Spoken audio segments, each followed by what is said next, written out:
Hey everyone, so this is this week's tiara, and this is my Snow Queen tiara for this today. And I thought I wanted to kind of go back to the original video that I made, which was this original Snow Queen tiara, because this was the first video that I did for these tiaras. And this is this one. Remember, this one is the one that's made out of cereal boxes. So all of these are folded down so that they give a little bit more depth. But I really like this tiara. I like the shapes on it. So this is kind of what inspired me for this week to create this newer Snow Queen version, which is this. And this time what I did was these pieces right here, of course, are supposed to be kind of crystal shards, ice shards.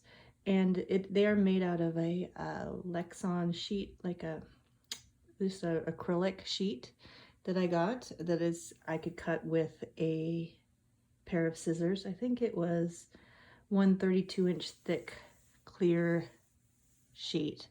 So I cut them into shards, and then I used a little bit of my favorite glitter type material to make it shine. And then I also used a little bit of this sky blue Sophie and Toffee dye that I got, added to a UV resin, also Sophie and Toffee, which works because I get a lot of their boxes. So that is what these are. So they are UV resin, and then I put the glitter in, and then I put it under the lamp, and then I put another layer of UV resin and added the pigment to it and kind of spread it up into the top of the shard so that you get a little bit of interest. And then what I did was I took the shards and I used my Dremel and Dremeled 3 holes in the bottom so that they could be wired on to the base, and just my general same base, but these are all wired on first. So that's the first layer of this tiara, and this is the rough side.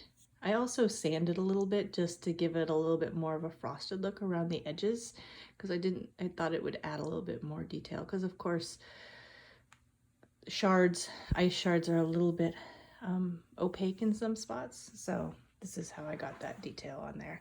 So once those were attached, then I wanted another layer of more depth to it. So I added these 3 spires, which are also wired on. And then to finish it off, I added these pieces on the front. And these are just a basic filigree for crystals that I flattened out and then folded. So you can see that kind of here. These are the backs of each of those filigrees. So those are glued on to the spires, the 3 spires, and then glued on to the crystals on the 2 sides that don't have them. And then the last step on this one, of course, is just to add the crystals. And I liked these colors, and I used these big crystals in all the spots, and I just thought it was too overwhelming. So I took off the ones that are in the smaller spots, and I added these kind of smaller crystals to give more depth. And I thought these colors really worked well with the colors in the spires as well. So that's it. This is a really simple one, although it took me quite a while to do the ice shards. And that was really all of the work on this. But here it is again, turned around. Ice shards wired on, and then the spires wired on, and then the front filigree glued on. And there you go. Very simple this week. Thanks for watching.